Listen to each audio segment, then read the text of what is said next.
Like, what is it that you expect me? You want me to take a live production and stand up and fight Tony? On the Breakfast Club, and he was talking about how, what was I supposed to do? Jump up and, Tom Brady did that, right? Tom Brady did that. I love Robert Kraft. I love Kevin Hart is so tiny. How tiny was he? He's so tiny that if he were around during the slavery days, they wouldn't use a whip to tear through his black back. They'd use dental floss.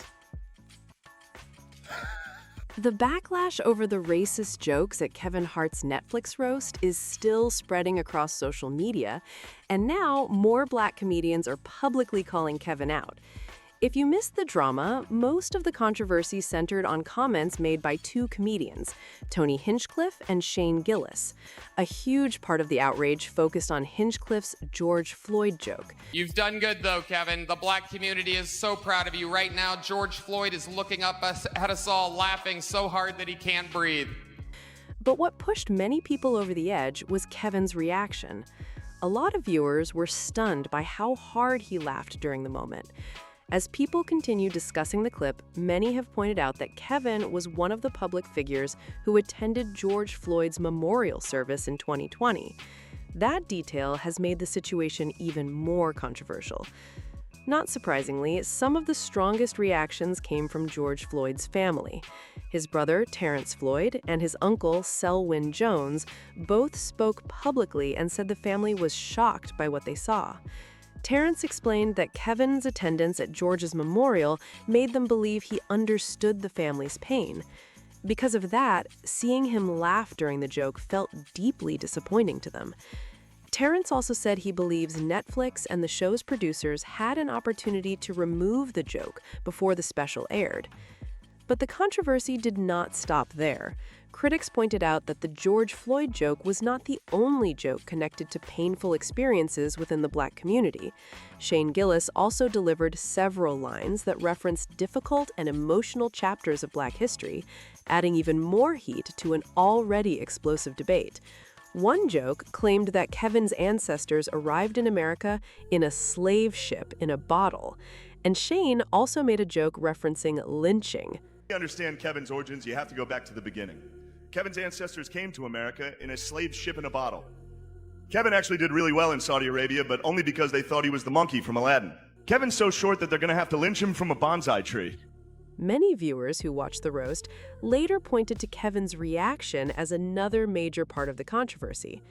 People noticed how hard he laughed, and at one point he even stood up and shook Shane's hand. That moment quickly started making the rounds online and gave critics even more to talk about. But the situation became even more intense when Kevin appeared on The Breakfast Club and defended Tony Hinchcliffe.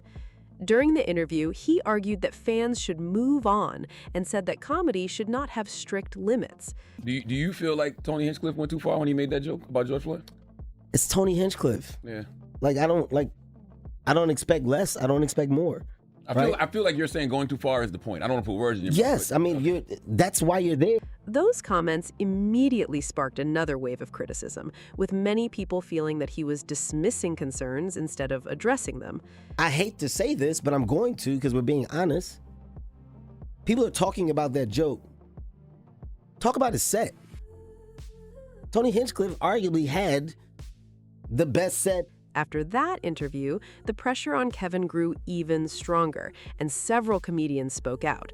One of the most vocal critics was D.L. Hughley. He took issue with Kevin's claim that he did not understand what people expected him to do, and that he could not simply rush on stage and stop Tony in the middle of the performance. If you are upset that the night went on, that's a different conversation. It's nothing I can do. It's a production. It's a live production. D.L.'s argument was straightforward. He said Kevin still had options. According to him, Kevin knew the joke was coming beforehand and agreed to allow it as part of the show. D.L. also pushed back on Kevin's explanation that he could not physically stop the comedian. He pointed to Tom Brady's roast, where Brady interrupted Jeff Ross during a joke involving Patriots owner Robert Kraft. Cut a bunch of jokes that you thought would be offensive. You cut 18, he could have been the 19th one. That you knew what would happen. And the other thing is when he was on the Breakfast Club and he was talking about how, what was I supposed to do? Jump up and, Tom Brady did that, right? Tom Brady did that. I love Robert Kraft. I love. Yeah. Okay. That example became even more interesting after additional details surfaced. Jeff Ross later suggested the moment was all in good fun. However, Andrew Schultz later claimed that Netflix had specifically instructed the comedians not to make jokes about Robert Kraft's 2019 legal controversy. Critics seized on that detail because it suggested there were already boundaries in place. For many people, that raised a bigger question about whether comedy truly has no limits or whether certain topics are treated differently behind the scenes. Many critics argue that the entertainment industry clearly understands where certain boundaries exist. That is why some people rejected the claim that absolutely nothing is off limits in comedy. They believe there are topics that receive far more protection than others, and that reality has become a major part of this debate. Some commentators have questioned whether the reaction would have been different if other historical tragedies had been used as the subject of similar jokes. In their view, certain topics often trigger immediate backlash, public statements, media coverage, and widespread discussion. That comparison has fueled even more conversation about consistency and whether all forms of historical trauma are treated the same way. For many people, the most frustrating part is not even the joke itself. It is the message they feel they are being given afterward. Critics say they are often told that comedy has no limits and that anyone who takes offense is simply being overly sensitive. However, those same critics argue that clear limits already exist in many areas of entertainment, which is why they see the defense as unconvincing. That is why this controversy reminded some people of comments Denzel Washington made years ago in an interview. And he became sort of a cult hero. And then they tried to hang him and they tried to do all this stuff. And I had a lot of training day in me. And there were some Jewish people in the audition, and I said, yeah. They said, no, it's funny. It's like they hang them and then they can't. I said, yeah, like you bring some Jewish people into a room and they think it's a shower, but it's gas. And they said, right. I said, right. That ain't funny. So to me, it wasn't funny about putting a rope around my MF and neck. Many believe his observations about media, public perception, and accountability still resonate today. In their view, the larger conversation has not changed nearly as much as people claim. Returning to Kevin Hart, some critics were especially frustrated by his appearance on The Breakfast Club. They felt his responses came across as dismissive rather than reflective. When Kevin asked, "What did you want me to do? Drag him off stage?" many people saw that as missing the point of the criticism. Even those who agreed that physically stopping the performance was unrealistic argued that other options existed. They believe he could have publicly disagreed with the joke, addressed concerns afterward, or simply avoided reacting in a way that drew more attention. Some viewers even pointed to Regina Hall's reserved expression during controversial moments as an example of how different reactions can shape public perception. While some people in the audience laughed at the controversial jokes, viewers noticed that Regina Hall appeared far more reserved during those moments. Her reaction quickly became a talking point online, with some critics contrasting it against Kevin Hart's visible laughter. Those critics argued that his response made the controversy even bigger and drew additional attention to the jokes themselves. What also fueled the debate was Kevin's decision to later praise Tony Hinchcliffe's performance. Rather than distancing himself from the material, Kevin described Tony's set as one of the strongest of the night. That comment sparked another round of criticism from people who already felt he had handled the situation poorly. As the backlash grew, some people revisited claims and theories that comedian Katt Williams has discussed for years. Katt has long been outspoken about Hollywood, celebrity culture, and the entertainment industry's power structure. While many dismissed his comments in the past, some supporters argue that recent controversies have caused more people to re-examine what he has been saying. Part of that discussion goes back to the early 2000s, when Dave Chappelle sparked conversations about how certain black male entertainers were portrayed in comedy and film. Chappelle questioned industry expectations and raised concerns about recurring trends he noticed in entertainment. When Kevin was later asked about Chappelle's comments, he downplayed the idea and said he had not experienced anything similar himself. He also emphasized that he would not do anything that he believed would damage his personal brand or public image. However, critics often point to the fact that Kevin later appeared in an SNL sketch wearing a dress. That moment became a frequent topic in debates surrounding Chappelle's earlier remarks. I definitely haven't ran into to put on the dress. I mean, you have to have boundaries. You have to have limits that you refuse to cross. Supporters of those theories argue that Kevin's career took off dramatically afterward, leading to major film roles, sold-out arena tours, and highly lucrative endorsement deals.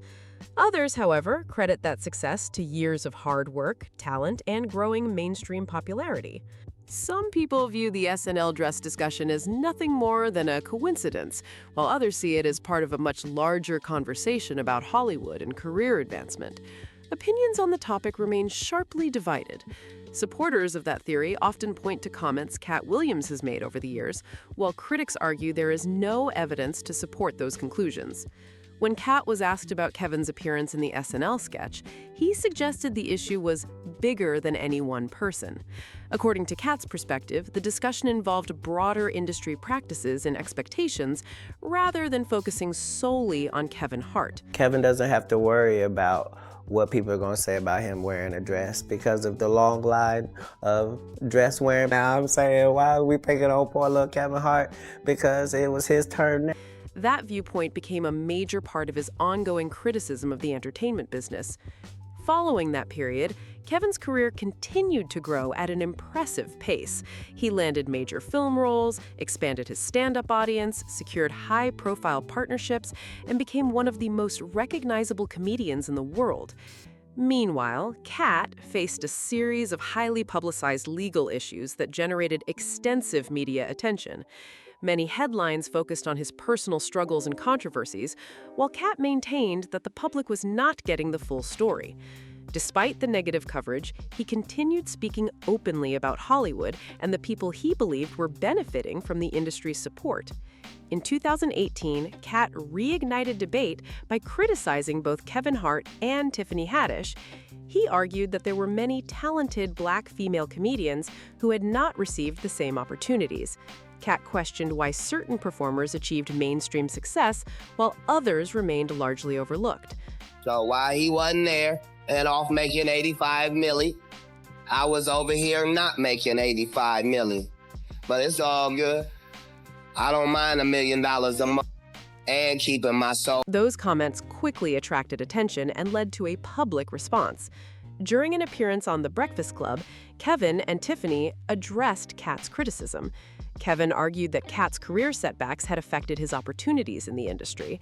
Kevin also claimed that Katt had not consistently used his platform to support and promote other comedians, a statement that became another point of disagreement between the two entertainers. My frustration with Katt Williams comes from, you keep pointing at Hollywood. Hollywood this, the white man, this, and this. When do you take responsibility for your action? You became a risk to the studios, which is why the studios stopped. Why was he a risk? He chose you. Katt Williams, have you ever used your platform to bring the people that were under you up? Katt Williams strongly pushed back against comments that were made about him during the public back and forth. After Kevin Hart discussed Katt on The Breakfast Club, Katt responded by defending himself and challenging several of the claims that had been made about his career and personal life. The exchange added another chapter to a rivalry that had already been making headlines for years. In 15 years in Hollywood, no one in Hollywood has a memory of going to a sold-out Kevin Hart show, there being a line for him ever getting a standing ovation at any comedy club. He already had his deals when he got here. The tension did not fade away completely. In later interviews and appearances, Katt continued criticizing Kevin and became even more outspoken about what he believes happens behind the scenes in the entertainment industry. He described Kevin as someone who benefited from industry support and used him as an example while discussing broader concerns about how success is achieved in Hollywood. According to Katt, there's a powerful network of decision-makers who influence which performers receive major opportunities and which ones are left behind. Over the years, he has used different terms to describe this idea, but his central argument has remained largely the same. He believes that entertainers often face pressure to follow certain expectations if they want access to the industry's highest levels of success. Katt also claimed that he lost out on multiple acting opportunities that later went to Kevin. He alleged that disagreements over certain scenes contributed to those decisions, though such claims have remained part of a long-running dispute and have been debated publicly for years. Kevin Hart did was a movie that had been on my desk that all I had said was, just, can we take some of this step and fetch it shit out? And then I can do it. Like, it don't need to be overtly homosexual, because I'm not homosexual, right? It doesn't need that to be funny, right? And me saying that and them going, oh yeah, no problem, and then going to give it to this other guy and having him do it just like it was. Despite their history, reports and public appearances have suggested that Kevin and Katt eventually reached a more peaceful place in their relationship. Katt even participated in the roast, which led many viewers to wonder whether the feud was finally behind them. Even so, some people felt there was still an underlying tension during his appearance. They argued that parts of Katt's performance sounded less like traditional roast jokes and more like personal observations directed straight at Kevin. To those viewers, it seemed as though Katt was focused on delivering a message as much as getting laughs. Kevin was at a bunch of Diddy parties, but in his defense, it was only because Diddy thought he was 10. But I want to be clear, just because Kevin went to Diddy parties does not mean he did something wrong. The fact that he gets all quiet when you bring it up, that means he did something wrong. When you strip away all the arguments, debates, and controversy, a lot of people believe this conversation ultimately comes down to character and personal values. You do not have to believe every theory floating around online to form an opinion about how public figures handle difficult situations. For many critics, the biggest issue is not just what was said during the roast, but how people responded afterward and whether they were willing to take accountability for their actions. Kevin Hart's net worth has been reported at around $400 million, yet some critics still question certain business partnerships and public endorsements he chooses to support. Because of that, many people wonder whether it is realistic to expect celebrities at that level to take strong public stands on controversial issues. Maybe the bigger question is why so many fans continue putting celebrities on a pedestal in the first place. Are people too quick to overlook behavior they would criticize in anyone else? What do you think about the entire situation? Do you agree with the criticism, or do you think Kevin is being judged unfairly? Drop your thoughts in the comments below. If you enjoyed this video, make sure to like, subscribe, and share it with others. Thanks for watching, and I'll see you in the next one.